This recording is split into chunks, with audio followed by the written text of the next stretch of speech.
मंडळी नमस्कार, कडक बातमध्ये आपलं स्वागत। मंडळी, आपल्याकडच्या राजकारणामध्ये मोठ्या प्रमाणात जाती आणि धर्माचा आधार घेतला जातो। किंबहुना जाती आणि धर्मावरच आधारित असं राजकारण करण्याची रीत अलीकडच्या काळामध्ये मोठ्या प्रमाणात आपल्याकडे रुजू झालेली आहे। आणि 2014 नंतर देशामध्ये धार्मिक नेत्यांना, धर्मगुरूंना तसंच आध्यात्मिक गुरूंना मानणारा मोठा वर्ग आपल्याकडे निर्माण झालाय।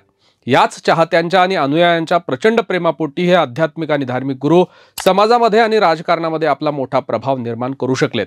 केवळ धार्मिक चालीरीती किंवा रूढी यांचं समर्थन केलं जात नसून देशातल्या विशिष्ट लोकसंख्येवर आणि समूहावर आपल्या विचारांचा प्रभाव पाडून त्या माध्यमातून राजकारण करण्याचा आणि आपल्या विचारसरणीच्या लोकांना निवडून आणण्यात या धार्मिक आणि आध्यात्मिक गुरूंनी मोठी भूमिका निभावल्याचं दिसून येत आहे। महाराष्ट्रात असे कोणते धार्मिक गुरु किंवा आध्यात्मिक गुरु आहेत की ज्यांचा आज अनेक लोकांवर प्रभाव आहे? विशिष्ट जातीमधल्या या धार्मिक गुरूंनी त्यांचा प्रभाव पाडून राजकीय नेत्यांवर वरदहस्त निर्माण केला आहे।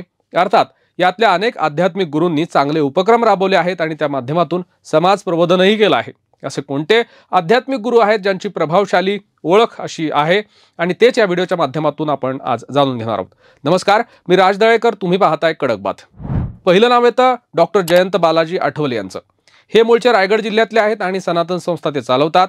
सनातन संस्थेचा 17 राज्यांमध्ये प्रभाव असून महाराष्ट्रात विशेष प्रभाव या संस्थेचा असल्याचं आपण पाहतो। हिंदुत्ववादी नेते म्हणून आठवले यांची ओळख आहे।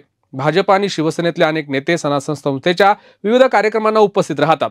जयंत आठवले हे व्यवसायाने सल्लागार आणि मानसोपचार तज्ञ होते। 1991 मध्ये त्यांनी आपल्या अध्यात्माचा प्रचार करायला सुरुवात केली। पुढे सनातन संस्थेची स्थापना केली। 17 राज्यामध्ये या संस्थेचा प्रभाव असला तरी गोवा आणि मुंबईमध्ये यांचे आश्रम आहेत अशी माहिती मिळते। याच सनातन संस्थेच्या काही कार्यकर्त्यांनी ज्येष्ठ सामाजिक कार्यकर्ते नरेंद्र दाभोळकर आणि गोविंद पानसरे यांच्यासारख्या बुद्धिजीवींची हत्या केल्याचे त्यांच्यावर आरोप होते। तसंच 2009 मध्ये मडगाव इथं झालेल्या बॉम्बस्फोटामध्ये देखील सनातन संस्थेच्या कार्यकर्त्यांचा कथित सहभागाचा आरोप त्यांच्यावर होता, परंतु नंतर त्यांची निर्दोष मुक्तता करण्यात आली। 2008 मध्ये महाराष्ट्र ATSनं सनातन संस्थेवर बंदी घालण्याची मागणी केली होती। 2011 मध्ये गोवा आणि महाराष्ट्र तसंच कर्नाटकच्या सरकारनं या संघटनेवर बंदी घालण्यासाठी स्वतंत्र प्रस्ताव केंद्र सरकारकडे पाठवले होते, मात्र केंद्रानं हे प्रस्ताव पुढे फेटाळून लावले। अर्थात महाराष्ट्राने 2017 मध्ये मोदींच्या सरकारकडे पुन्हा एकदा सनातन संस्थेवर बंदी घालण्याचा प्रस्ताव पाठवला होता। मंडळी, यानंतरचं नाव येतं ते आध्यात्मिक गुरु नामदेव शास्त्री यांचं। नामदेव शास्त्री हे बीड जिल्ह्यातल्या श्री क्षेत्र भगवानगड इथे असतात। धनंजय मुंडे यांच्यासाठी केलेल्या वक्तव्यामुळे ते अलीकडे चर्चेत आले। बीड, अहमदनगर आणि राज्यातल्या अनेक ठिकाणी नामदेव शास्त्रींचे चाहते आहेत। विशेषतः वंजारी समाजाचे अनेक अनुयायी हे नामदेव शास्त्रींना मानतात। नामदेव शास्त्री यांचा थेट राजकारणाशी संबंध नसला तरी मात्र धनंजय मुंडे यांच्या बाबतीत त्यांनी अलीकडेच थेट भूमिका घेतल्याचं पाहायला मिळालं। बीड जिल्ह्यातल्या अनेक नेत्यांच्या जाहीर कार्यक्रमांच्या व्यासपीठावर ते दिसून येतात। नामदेव शास्त्री अर्थातच नामदेव सानप हे वंजारी समाजातून येतात। भगवान बाबांचे ते उत्तराधिकारी म्हणून ओळखले जातात। भगवान बाबांच्या नावानं स्थापन झालेल्या भगवानगडाचे ते महंत आहेत।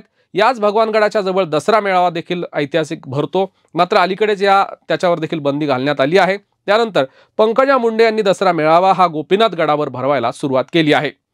मंडळी, महाराष्ट्रातल्या कानाकोपऱ्यातून वंजारी समाज हा भगवानगडाच्या दर्शनासाठी येत असतो, त्यामुळे नामदेव शास्त्री यांच्या चाहता हा महाराष्ट्राच्या कानाकोपऱ्यात आहे असं पाहायला मिळतं।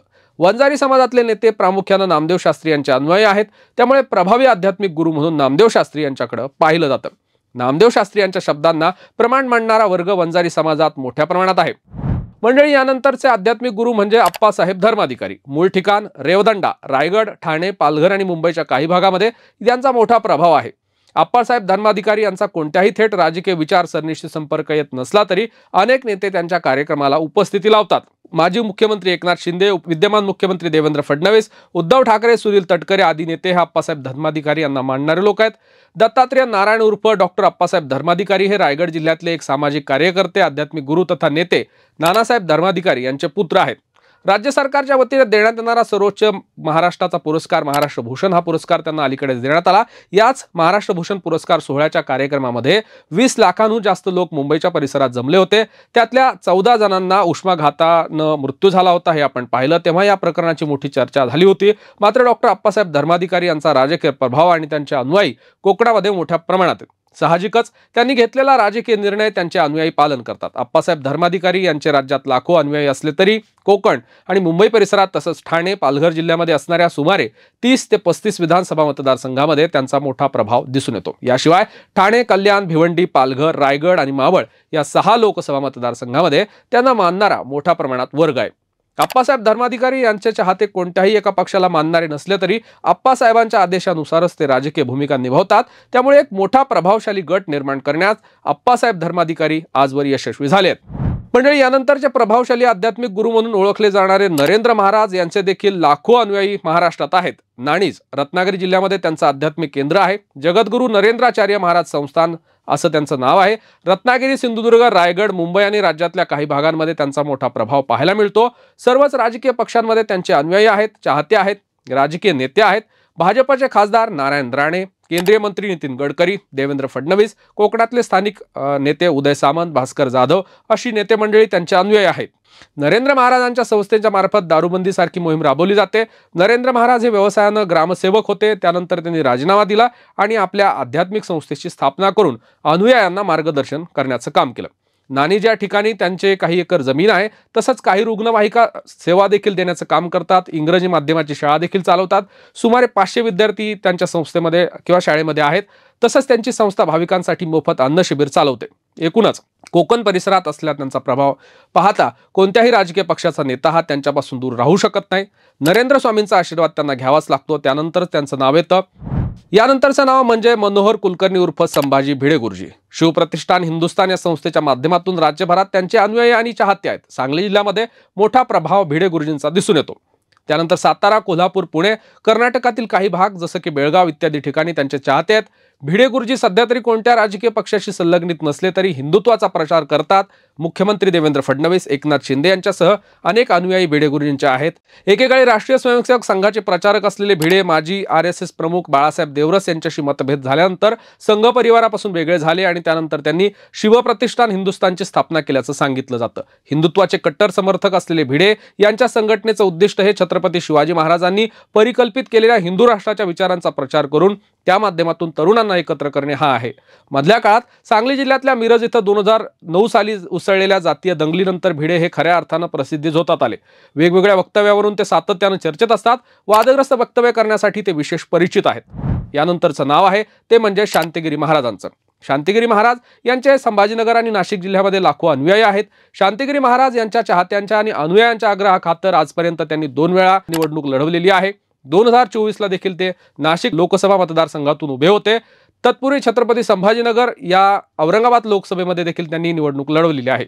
विधानसभा निवडणुकीमध्ये त्यांचा आशीर्वाद घेण्यासाठी नाशिक आणि छत्रपती संभाजीनगर जिल्ह्यातले अनेक उमेदवार त्यांची भेट घेतात आणि आशीर्वाद मिळवण्याचा प्रयत्न करतात। संभाजीनगर आणि नाशिक जिल्ह्यामध्ये त्यांचे मठ आहेत। तसंच धार्मिक आध्यात्मिक कार्यक्रमाच्या माध्यमातून शेकडो लोकांना अन्नदानाचं आणि आध्यात्मिक मार्गदर्शनाचं काम हे शांतिगिरी महाराज करतात। मंडळी, यानंतरचं नाव येतं अण्णासाहेब मोरे। हे श्री स्वामी समर्थ सेवा मार्ग दिंडोरी इथल्या आध्यात्मिक गुरु म्हणून मानले जातात। नाशिक जिल्ह्यासह उत्तर महाराष्ट्रातल्या काही भागात त्यांचा प्रभाव आहे। राजकीय पक्षाशी संबंध नसला तरी छगन भुजबळ, गिरीश महाजन, दादा भुसे, सीमा हिरे, देवयानी फरांदे हे राजकीय नेते अण्णासाहेब मोरे यांना मानणारे आहेत। स्वामी समर्थ आध्यात्मिक केंद्राच्या माध्यमातून राज्यातल्या लाखो महिला आणि अनुयायांना एकत्र करण्याचं अण्णासाहेबांचं काम आहे आणि प्रभाव त्यांनी निर्माण केलेला आहे। सोलापूर जिल्ह्यातल्या अक्कलकोट इथल्या स्वामी समर्थ महाराजांवर आधारित आध्यात्मिक स्थळाच्या माध्यमातून त्यांनी राज्यातले लाखो अनुयायी एकत्र केलेले आहेत। यानंतर महंत सुनील महाराज हे देखील एक प्रभावी आध्यात्मिक गुरु मानले जातात। वाशिम जिल्ह्यातले ते मूळचे आहेत। बंजारा समाजाचं प्रतिनिधित्व करतात। वाशिम जिल्ह्यातल्या पोहरादेवी परिसरात तसंच विदर्भात अनेक त्यांचे अनुयायी आणि चाहते आहेत। त्यांना मानणाऱ्या नेत्यांमध्ये उद्धव ठाकरे, संजय राठोड यांच्याशिवाय लाखो बंजारा समाजातील बांधव आहेत, अनुयायी आहेत। राज्यातले 90 लाख बंजारा आणि इतरही त्यांचे अनेक अनुयायी आहेत असा दावा ते करतात। तर मंडळी, हे सगळे काही राज्यातले आध्यात्मिक आणि धार्मिक गुरु आपण पाहिले आजच्या व्हिडिओमध्ये की ज्यांचा राजकीय सामाजिक असा मोठ्या प्रमाणात प्रभाव आहे आणि निर्णायक राजकीय भूमिका घेतल्यानंतर त्यांचे जे अनुयायी आहेत ते राजकीय भूमिका निभावतात आणि त्याचा राजकारणावर थेट परिणाम पाहायला मिळतो। तर असे हे काही नेते आहेत आजच्या व्हिडिओमध्ये पाहिलेत। तुर्तास वेळ झाली इथेच थांबण्याची। पाहत रहा कडक बात।